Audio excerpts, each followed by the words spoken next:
ಶಿಷ್ಯರೇ, ಶುಂಭ ನಿಶುಂಭರ ಸಾವಿನ ನಂತರ ಅವರ ಮಂತ್ರಿಯೋರ್ವ ಅಸುರ ಕುಲಕ್ಕೆ ಅಧಿಪತಿಯಾದ. ಬ್ರಹ್ಮದೇವನಿಂದ ವಿಶೇಷವಾದ ವರವನ್ನು ಪಡೆದು ಲೋಕ ಕಂಟಕನಾದ. ಆತನ ಅನಾಚಾರಗಳಿಂದ ಭೂಮಿಯಲ್ಲಿ ಭೀಕರ ಬರಗಾಲ ಆವರಿಸಿತು.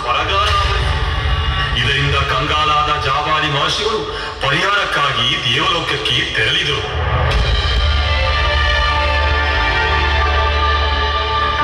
ಗುರುಗಳೇ, ಭೂಮಿಯಲ್ಲಿ ಬರಗಾಲ ಮೂಡಿಸಿದ ಆ ಅಸುರನ ಹೆಸರಾದರೂ ಏನು? ಆ ದಾನವ ದೈತ್ಯನೇ ಅರುಣಾಸುರ.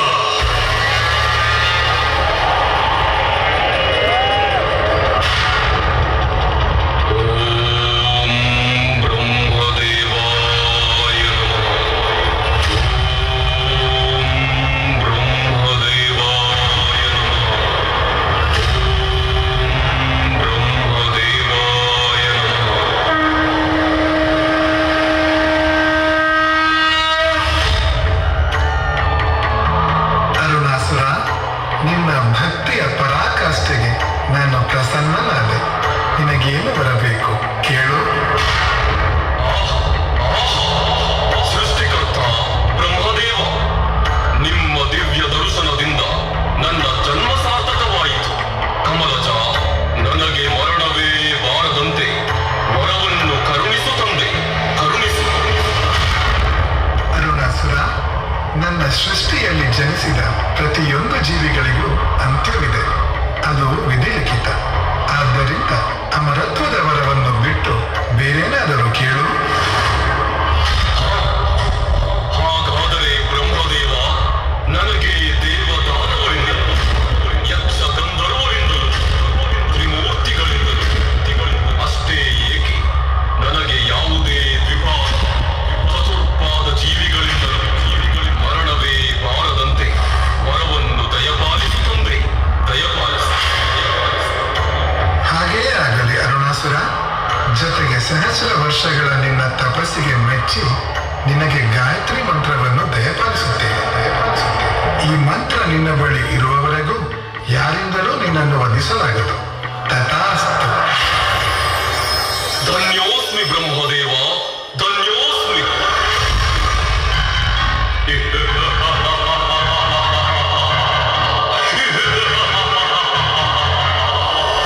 ಓಂ ಭೂರ್ಭುವಸ್ವಃ ತತ್ಸವಿತುರ್ವರೆಣ್ಯಂ.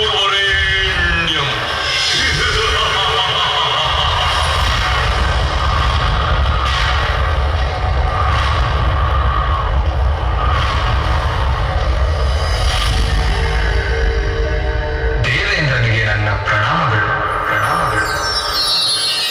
ಬನ್ನಿ ಜಾಬಲಿ ಮಹರ್ಷಿಗಳೇ, ಏನಾಯಿತು? ನಿಮ್ಮ ವದನದಲ್ಲಿ ಭಯದ ಛಾಯೆ ಕಾಣಿಸುತ್ತಿದೆಯಲ್ಲ. ಭೂಲೋಕದಲ್ಲಿ ಎಲ್ಲವೂ ಕ್ಷೇಮವೇ?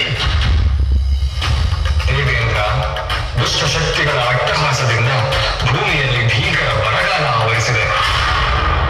ಅದರ ಪರಿಹಾರಕ್ಕಾಗಿ ಕಾಮಧೇನುವನ್ನು ಕರೆದೊಯ್ಯಲು ಬಂದಿದ್ದೇನೆ. ಮಹರ್ಷಿಗಳೇ, ಕಾಮಧೇನು ವರುಣಲೋಕಕ್ಕೆ ತೆರಳಿದ್ದಾಳೆ. ಆದ್ದರಿಂದ ಆಕೆಯ ಮಗಳಾದ ನಂದಿನಿಯನ್ನು ಕಳಿಸಿಕೊಡುವೆ. ನಿಶ್ಚಿಂತೆಯಿಂದಿರಿ. ನಂದಿನಿ, ನಂದಿನಿ,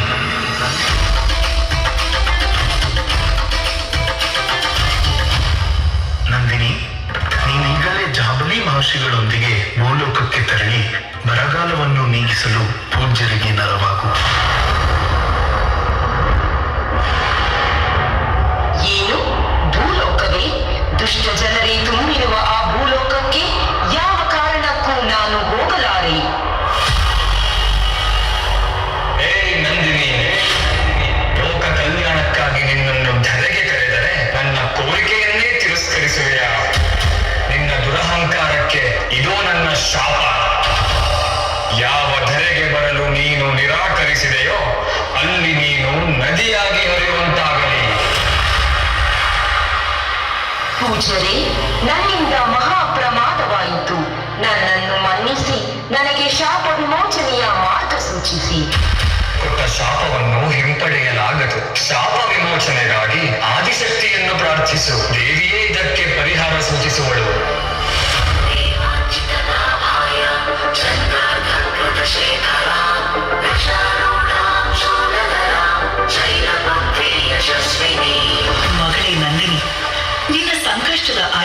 ನನಗಿದೆ. ಚಿಂತಿಸದಿರು. ಈಗ ನೀನು ನದಿಯಾಗಿ ಹರಿದು ಭೂಮಿಯ ಬರಗಾಲವನ್ನು ನೀಗಿಸು. ಮುಂದೆ ನಾನು ನಿನ್ನ ಮಗಳಾಗಿ ಜನಿಸಿ ನಿನ್ನನ್ನು ಶಾಪದಿಂದ ಮುಕ್ತಗೊಳಿಸುವೆ.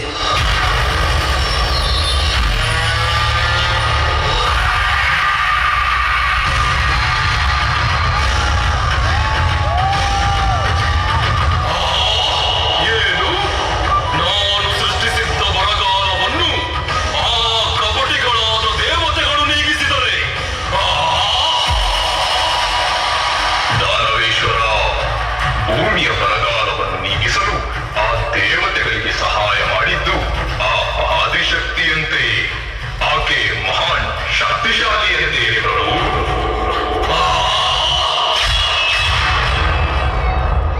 ನನ್ನ ಆಸ್ಥಾನದಲ್ಲಿ ನನ್ನ ಪ್ರಭುಗಳನ್ನು ಸಂಹರಿಸಿದ ಆ ನೀಚ ನಾರಿಯ ಗುಣಗಾನವೇ ಈ ಅರುಣಾಸುರನ ಮುಂದೆ ಅವಳು ಕೇವಲ ತೃಣಕ್ಕೆ ಸಮಾನ. ಇನ್ನು ನನ್ನ ಆಸ್ಥಾನದಲ್ಲಿ ಯಾರಾದರೂ ಆ ಹೆಣ್ಣಿನ ಹೆಸರೆತ್ತಿದರೆ ಅವರೆಲ್ಲರಿಗೂ ಇದೇ ಗತಿ. ಏನು ಹೇಳುವೆ ಪ್ರಚಂಡ? ಬಸವೇಶ್ವರ, ನಿಮ್ಮಂತಹ ಪರಾಕ್ರಮಿ ತ್ರಿಲೋಕದಲ್ಲಿ ಯಾರೂ ಇಲ್ಲ. ನಿಮ್ಮ ಆರ್ಭಟಕ್ಕೆ ಆ ಹೆಣ್ಣು ಹೆದರಿ ಓಡಿ ಹೋಗುವಳು. ಭಲೆ ಭಲೆ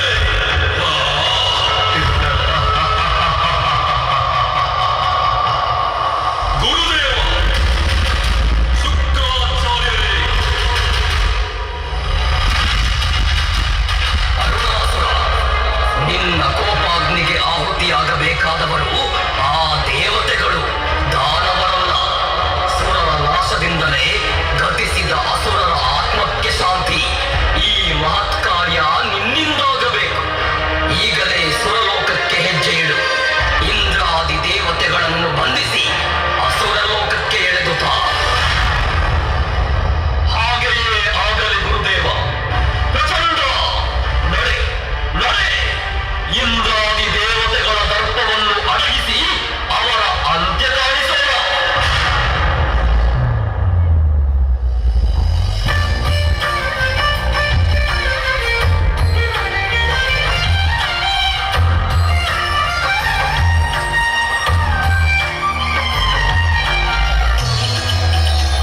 ನಾರಾಯಣ ನಾರಾಯಣ. ದೇವೇಂದ್ರ, ದೇವೇಂದ್ರ, ಏನಾಯಿತು ನಾರದರೆ? ಏಕೆ ಹೀಗೆ ಆತಂಕರಾಗಿದ್ದೀರಿ? ಆತಂಕ ನನಗಲ್ಲ ಸುರಪತಿ, ನಿನಗೆ, ನಿನ್ನ ಸುರಲೋಕಕ್ಕೆ. ತ್ರಿಲೋಕ ಸಂಚಾರಿಗಳಾದ ತಮಗೆ ಸದಾ ನನ್ನನ್ನು ಹೀಗೆ ಭಯಪಡಿಸುವುದೇ ಆಯಿತು. ಇನ್ನು ಯಾರಿದ್ದಾರೆ ನನ್ನನ್ನು ಗೆಲ್ಲಲು ಕೊಲ್ಲಲು? ನಾನಿದ್ದೇನೆ. ಯಾರು? ಯಾರದು ಮರೆಯಲ್ಲಿ ನಿಂತು ಸವಾಲಿಸುವುದು?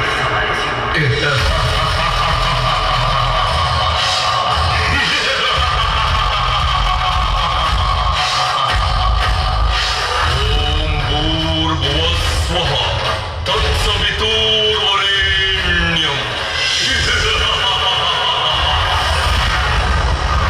ಏ ಅಧಮ, ಅಸುರಾಂತಕ, ದಾನವ ವೀರರನ್ನು ಮೋಸದಿಂದ ಸಂಹರಿಸಿ ಶೂರನೆಂದು ಮೆರೆಯುತ್ತಿರುವೆಯ. ಇಂದಿಗೆ ನಿನ್ನ ಸರ್ವನಾಶ. ಎಲೈ ಅಲ್ಪ ಅರುಣಾಸುರ, ಸಹಸ್ರ ವರ್ಷಗಳಿಂದ ನಿನ್ನಂತಹ ಅದೆಷ್ಟೋ ದೈತ್ಯ ರಾಕ್ಷಸರನ್ನು ಸಂಹಾರ ಮಾಡಿದ ಈ ಸಹಸ್ರಾಕ್ಷನ ಮುಂದೆ ನಿನ್ನ ಪ್ರತಾಪವೇ? ನಿಲ್ಲು, ಯುದ್ಧಕ್ಕೆ ನನ್ನ ವಜ್ರಾಯದಿಂದಲೇ ನಿನ್ನ ವಿನಾಶ. ದೇವೇಂದ್ರ, ಸುಮ್ಮನೆ ಕಾಲಹರಣ ಮಾಡಬೇಡ. ಬ್ರಹ್ಮನಿಂದ ವರ ಪಡೆದಿರುವ ಅರುಣಾಸುರನನ್ನು ನಿನ್ನ ವಜ್ರಾಯುಧವು ಏನು ಮಾಡದು? ನಡೆ ನಡೆ, ಕೂಡಲೇ ಕೈಲಾಸಕ್ಕೆ ತೆರಳಿ ಆ ಮಹಾದೇವನ ರಕ್ಷಣೆ ಬೇಡೋಣ.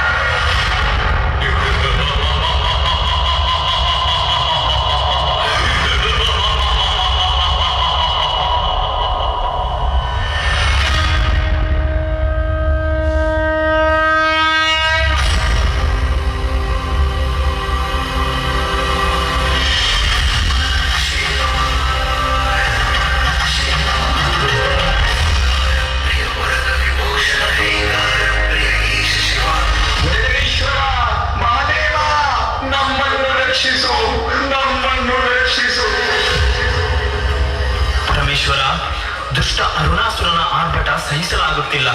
ದೇವಲೋಕದ ಮೇಲೆ ದಾಳಿ ಮಾಡಿದಲ್ಲದೆ ಇದೀಗ ನಮ್ಮನ್ನೇ ಹಿಂಬಾಲಿಸುತ್ತಾ ಇಲ್ಲಿಗೆ ಬರುತ್ತಿದ್ದಾನೆ. ಈ ಸಂಕಷ್ಟದಿಂದ ನಮ್ಮನ್ನು ರಕ್ಷಿಸಬೇಕು ದೇವ. ಚಿಂತಿಸದಿರು ದೇವೇಂದ್ರ. ಅರುಣಾಸುರನ ಪಾಪದ ಕೋಪ ತುಂಬಿದೆ. ಅವನ ಅಂತ್ಯಕಾಲ ಸಮೀಪಿಸಿದೆ. ನೀವೆಲ್ಲರೂ ನಿಶ್ಚಿಂತೆಯಿಂದಿರಿ.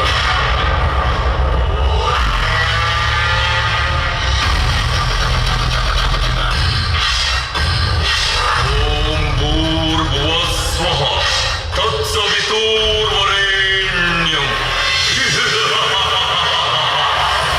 ಯಮವೋ ಕಪಟಿ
ಅವನು ಬೃಹಸ್ಪತಿ. ಅಲ್ಲ ಅರುಣಾಸುರ, ಲೋಕಗಳನ್ನೇ ನಡುಗಿಸುವ ನೀನು ನಿನ್ನ ರಕ್ಷಣೆಗಾಗಿ ಈ ಗಾಯತ್ರಿ ಮಂತ್ರವನ್ನು ಅವಲಂಬಿಸಿರುವೆಯಲ್ಲ, ನಿನಗೆ ನಿನ್ನ ಪೌರುಷದ ಮೇಲೆ ಅಪನಂಬಿಕೆ?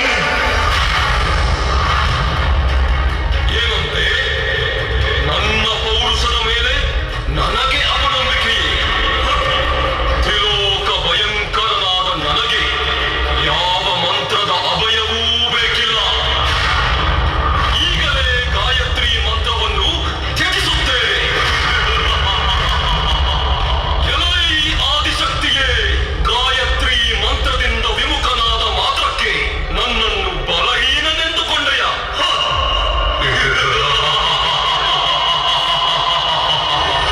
ನೀನು ಅಂಜಬೇಕು, ನನ್ನ ಆಕಾರ ನೋಡಿ ಪರಾರಿಯಾಗಬೇಕು, ನನ್ನ ಪರಾಕ್ರಮ ನೋಡಿ. ಇದೋ ನೋಡು ನನ್ನ ಅಪ್ರತಿಮ ರೂಪವನ್ನು.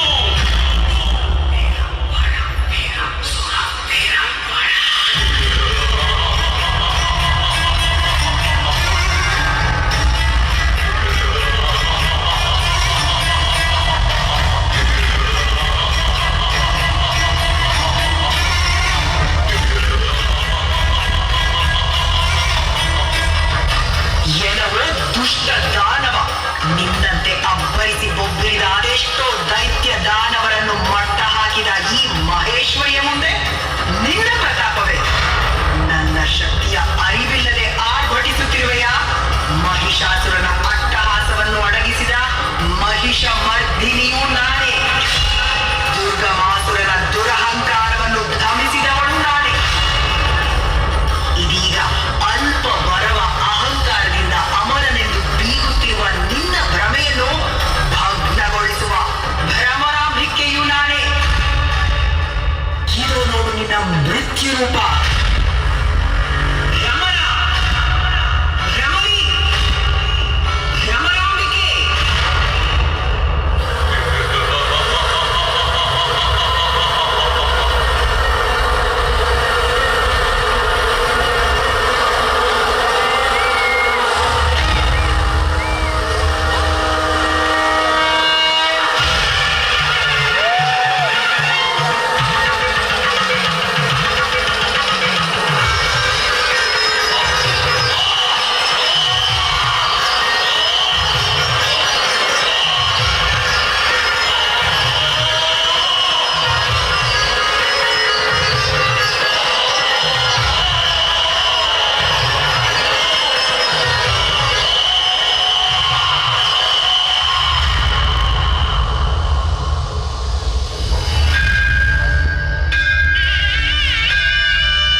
ಶಿಷ್ಯರೇ, ಹೀಗೆ ಆದಿಶಕ್ತಿಯು ಭ್ರಮರಾಂಬಿಕೆಯಾಗಿ ಅರುಣಾಸುರನನ್ನು ಸಂಹರಿಸಿದಳು. ಜಾಬಾಲಿ ಮಹರ್ಷಿಗಳು ದೇವಿಗೆ ಎಳನೀರಿನ ಅಭಿಷೇಕವನ್ನು ಮಾಡಿ ದೇವಿಯ ಉಗ್ರ ರೂಪವನ್ನು ತಣಿಸಿದರು. ಮುಂದೆ ದೇವಿಯು ನಂದಿನಿಗೆ ಕೊಟ್ಟ ಮಾತಿನಂತೆ ನದಿಯ ಮಧ್ಯೆ ಲಿಂಗರೂಪದಲ್ಲಿ ಅವತರಿಸಿ ಆಕೆಯ ಶಾಪ ವಿಮೋಚನೆ ಮಾಡಿದಳು.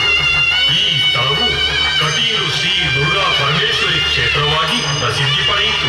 ತನ್ನನ್ನು ನಂಬಿ ಬರುವ ಭಕ್ತರಿಗೆ ಭ್ರಮರಾಂಬಿಕೆಯು ದುರ್ಗಾ ಪರಮೇಶ್ವರಿಯಾಗಿ ಶ್ರೀ ಕ್ಷೇತ್ರದಲ್ಲಿ ದರ್ಶನ ನೀಡುತ್ತಿದ್ದಾಳೆ.